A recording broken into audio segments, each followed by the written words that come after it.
नारायण नारायण। देवराज, आसुरी शक्ति फिर से जाग उठी है, आप भी चेत जाएं। सदा ऐसा ही क्यों होता है?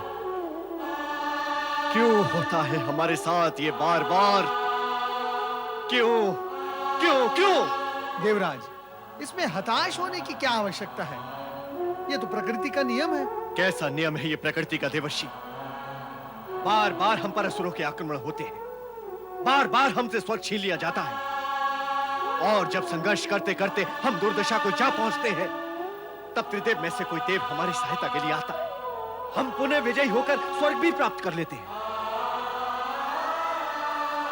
किंतु उसके पश्चात मारे गए असुरों का कोई अंश या उनका कोई वंशज पुनः सर उठाकर हमारे लिए कष्टों का कारण बन जाता है, हमें ललकारने लगता है। क्यों होता है ऐसा देवर्षि? क्यों? कैसा है ये प्रकृति का नियम देवर्षि? उत्तेजना को नियंत्रण में रखें देवराज। उत्तेजना में सत्य आपकी वाणी से फिसल रहा है। आप तो विधि के विधान और प्रकृति के नियमों पर प्रश्न चिन्ह लगाने पर उतर आए। नारायण नारायण। आपको ऐसा लगता है कि प्रकृति आपके साथ अन्याय कर रही है, आपको ऐसा लगता है कि आपके साथ अनीति का व्यवहार हो रहा है, ये सब आपको लगता है। ऐसा ही है देवर्षि, ऐसा ही है। हमारे साथ न्याय व नीति का व्यवहार नहीं हो रहा है। अन्याय व अनीति का व्यवहार करने वाले को क्या न्याय और नीति की बातें करने का अधिकार है? अन्याय अनीति ये सब हमने किया देवर्षि। हाँ, यही तो कारण है जगत में अशांति का देवराज, कि सब कुछ करने वाले को ये स्मरण तक नहीं रहता कि ये सब उसी ने किया है। नारायण नारायण। क्या समय समय पर ऋषियों, मुनियों और तपस्वियों की तपस्या से भयभीत होकर आपने उन्हें कष्ट नहीं दिया? उनकी तपस्या में बाधा डालने का आपने प्रयत्न नहीं किया? अरे आपका स्वर्ग और सिंहासन आपसे छीन लिया ना जाए, इसलिए आपने स्वर्ग की सुंदर अप्सराओं का सहारा लेकर छल नहीं किया। और ये सब करने वाला न्याय और नीति की बातें करे, प्रकृति के नियमों को ललकारे, तो क्या उसकी बातें सुनने वाले के बुद्धि द्वार तक पहुंच पाएगी? कदापि नहीं देवराज, कदापि नहीं। इस सत्य को आप स्वीकारें कि इस जगत में कोई किसी को अकारण कष्ट नहीं देता। देवऋषि, तो क्या यही क्रम सदा हमारे साथ चलता रहेगा? हम सदा इसी प्रकार इन असुरों से त्रस्त रहेंगे? वरुण देव, आपका प्रश्न जितना छोटा है, उसका उत्तर उतना छोटा नहीं है। फिर भी मैं आप सभी का परिचय जगत के एक महान सत्य से करवा देता हूं। जगत में यदि सत्वगुण अपनी सामर्थ्य रखता है, तो तमोगुण भी अपने अस्तित्व की घोषणा करने से चूकता नहीं। इस सत्य को यूं भी कहा जा सकता है कि जगत में सात्विकता को संतुलित रखने के लिए प्रकृति के नियमानुसार तामसिकता भी आवश्यक है। देवर्षि, आपकी ये गूढ़ बात हमारी समझ में नहीं आई। हाँ देवर्षि, कृपा कर सात्विकता और तामसिकता के रहस्य को स्पष्ट करें। नारायण नारायण। स्पष्ट क्या, मैं इसे सरल ही कर देता हूँ। हम जिन वस्त्रों को अपने शरीर पर धारण करते हैं, उन्हें स्वच्छ रखने और धोने की आवश्यकता क्यों पड़ती है? इसलिए कि मिट्टी, मैल व वायु के कारण वस्त्र अस्वच्छ हो जाते हैं। किंतु वस्त्रों की ये स्वच्छता कितने समय तक रहती है? 1 या 2 दिन तक गर्मी, रजकण और प्रदूषित वातावरण के कारण वस्त्र पुनः स्वच्छ हो जाते हैं। तो उन्हें जल में धोकर पुनः स्वच्छ कर लिया जाता है। 1-2 दिन के पश्चात वे पुनः स्वच्छ हो जाते हैं। और यही क्रम चलता रहता है। हाँ, स्वच्छता का कार्य यदि रोक लिया जाए, तो मैल और अस्वच्छता शरीर और वस्त्र पर अधिकार कर लेते हैं, रोग और पीड़ा उत्पन्न हो जाते हैं। इनसे मुक्त होने के लिए स्वच्छता का महाअभियान आरंभ करना पड़ता है। मैल और अस्वच्छता का विस्तार स्वाभाविक है, और उनसे मुक्त होने की प्रवृत्ति भी स्वाभाविक है। और इतना होने पर भी सत्य ये भी है, यदि मैल अधिक होगा तो वो जल को सोख लेगा, और यदि जल अधिक होगा तो वो मैल को मिटा देगा। तामसिकता मैल की भांति सदा आगे बढ़ने का प्रयत्न करती है और सात्विकता जल की मार से उसे सदा पीछे धकेलने का प्रयत्न करती है। अर्थात बुराई के रूप में असुर सदा सक्रिय रहते हैं और अच्छाई के रूप में देवगण। यदि असुरों से भी अधिक सक्रिय रहें तो विजय देवगण की होती है। यदि दुर्बल रहें तो विजय असुरों की हो जाती है। वर्तमान स्थिति भी कुछ ऐसे ही निर्माण हो रही है। जगत में सात्विकता स्थिर रखने के लिए सात्विक वृत्ति वालों को बुद्धि का सहारा लेकर संघर्ष तो करना ही होगा देवराज। देवर्षि, आपने बुद्धि के सहारे का परामर्श दिया है, अर्थात हमें श्री गणेश को प्रसन्न करना होगा।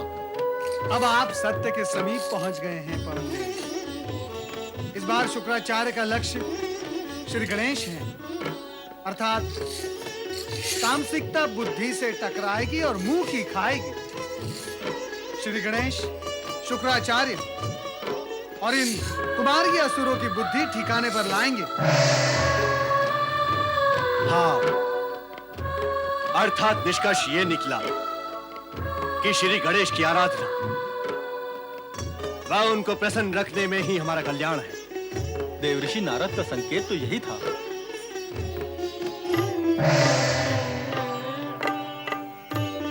देवी लक्ष्मी, महालक्ष्मी,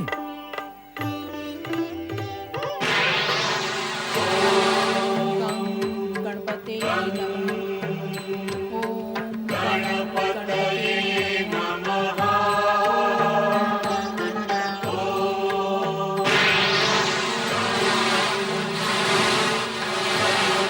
गणपते नमः। गणपते नमः।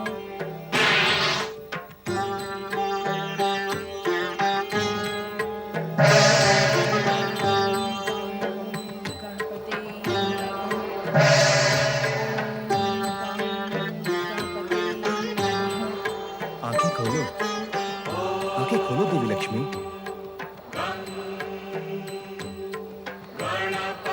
वैकुंठ लोक से श्री गणेश की आराधना करने के लिए यहाँ आने से पूर्व हमसे पूछ तो लिया होता देवी। श्री गणेश की आराधना करने की आज्ञा तो आप ही ने दी थी प्रभु, फिर पूछने की क्या आवश्यकता थी? ओम गणपते नमः। ओम गणपते नमः। ओम गणपते नमः। नारायण नारायण।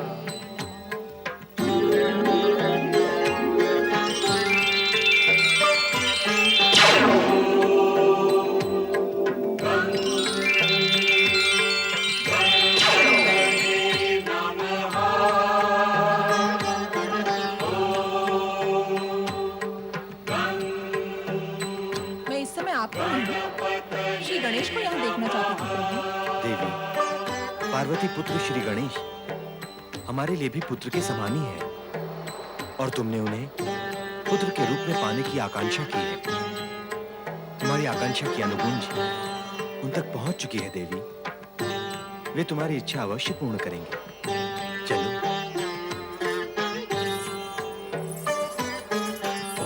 आप सत्य कह रहे हैं स्वामी? देवी, क्या तुम्हें अपने स्वामी पर विश्वास नहीं? ऐसा विचित्र प्रश्न न करें। मेरे स्वामी जगत के पालनहार हैं। उनसे बढ़कर मैं किस पर विश्वास कर सकती हूँ?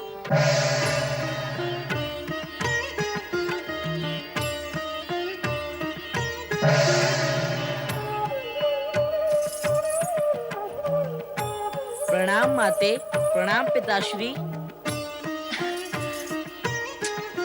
श्री गणेश, तुमने मेरी माता बनने की कामना को पूर्ण किया है, अतः तुम मेरे लिए गणेश से अधिक पूर्णानंद हो। मैं तुम्हें पूर्णानंद कहकर ही बुलाऊंगी। माता, यदि आपको मेरे नाम मात्र से ही आनंद मिलता है तो यह नाम आप अवश्य रख ले। सत्य तो यही है कि आपको माता के रूप में पाकर मैं भी पूर्णानंद का अनुभव कर रहा हूँ। दैत्य गुरु शुक्राचार्य, आपकी तपस्या, कृपा और आह्वान के परिणाम स्वरूप मुझे ये शस्त्रों से सुसज्जित असुर सेना प्राप्त हुई है। महाबली असुरराज दमनासुर की जय।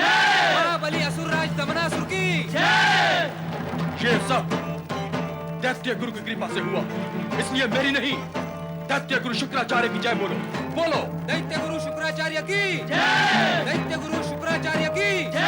दैत्य गुरु शुक्राचार्य की जय। अब बताएं दैत्य गुरु, कहाँ है हमारा परम शत्रु गणेश? कहाँ है मेरे पिता की हत्या करने वाला? और ये भी बताएं दैत्य गुरु कि उससे प्रतिशोध लेने के लिए हम कहाँ जाएं? गणेश लोक। गणेश लोक? कहाँ है ये गणेश लोक दैत्य गुरु? स्वर्ग लोक, वैकुंठ लोक और ब्रह्म लोक से परे अंतरिक्ष के दूसरे सिरे पर आकाश गंगा के उस पार गणेश लोक है। हम अपनी मंत्र शक्ति से तुम्हें वहां भेजेंगे। तुम गजमुखधारी गणेश को देखते ही उस पर मारक प्रहार करना। स्थूल देहधारी महोदर गणेश तत्परता से तुम्हारा सामना नहीं कर पाएगा और तुम प्रथम प्रयास में ही सफल हो जाओगे।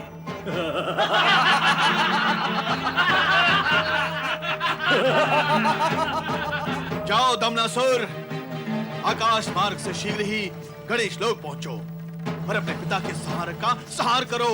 दैत्य गुरु शुक्राचार्य की जय। महाबली दमनासुर की जय।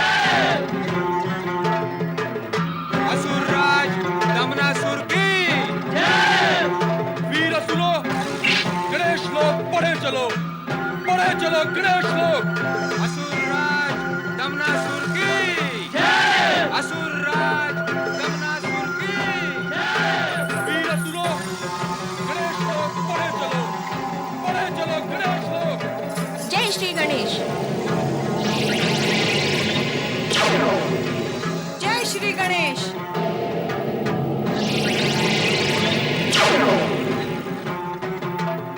बढ़े चलो गणेश लोक और आंधी की तरह टूट पड़ो, तहस नहस कर दो, नष्ट भ्रष्ट कर दो। जय श्री गणेश। जय श्री गणेश।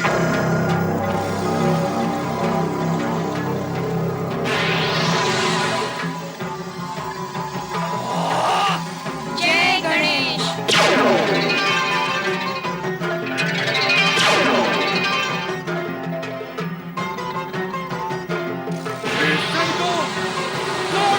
दीवार को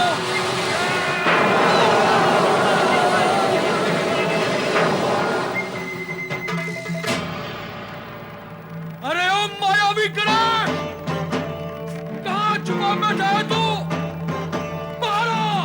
दमनासुर, यदि तूने श्री गणेश से शत्रुता की और गणेश लोक में प्रवेश का प्रयास किया तो तू यही इसी समय नष्ट हो जाएगा। नहीं, मैं यहाँ अपने पिता की हत्या का प्रतिशोध लेने के लिए आया हूँ। अरे ओ मेरे पितृहत्ता, कहाँ तू बच के बैठ गया है तू? मारो! चिल्लाने से श्री गणेश क्रोध होते हैं और प्रसन्न होकर पुकारने से दर्शन देते हैं।